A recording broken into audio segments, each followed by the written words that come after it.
network is critical for women when they're pursuing careers. Men have recognised this for many years, and the men's network is alive and well. The old boys network is often the reason why men get appointed, say, to board positions. It's very important for men to play golf, to be in a club, or to go to the pub with their mates. And that's where a lot of the decisions are made. Women recognise this too, and the women's network is actually very powerful. And for women who are aspiring to senior careers, they really must get into a women's network or even start a network of their own. One of the best examples of women who have used a network effectively are the two founders of Justicia Lawyers, who were interviewed in the book Sideways to the Top. Sarah and Mary Jane both came from law firms and decided that they wanted to set up a firm that was very different to the way in which law firms operated. They felt that the culture in traditional law firms wasn't conducive to getting the best out of women, and so they set up a different way of doing business.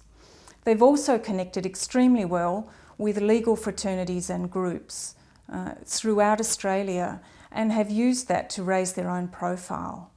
Many women know of Sarah and Mary Jane, and it's because of their networks that they've not only raised their own profile, but they've been able to help other women develop their own careers. They've been able to connect women with other women, and they've been able to ensure that through their networks, other women can also be successful.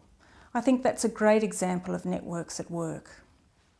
We hear a lot of criticism from time to time about women not helping each other out.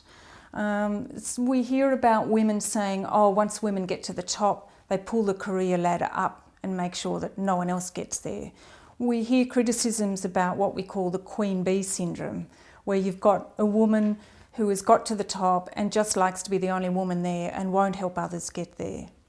You know, it's interesting that those criticisms are levelled against women, because in our observation at McFarlane Lane, often men are just as competitive as women and also don't necessarily help other men to get to the top. I don't think this is something that's specific to women. I just think that some people help individuals and other people don't. The most important thing about networks, though, is that you'll be amazed at what you get if you ask for help. And a network is one way in which you can ask for help around your career.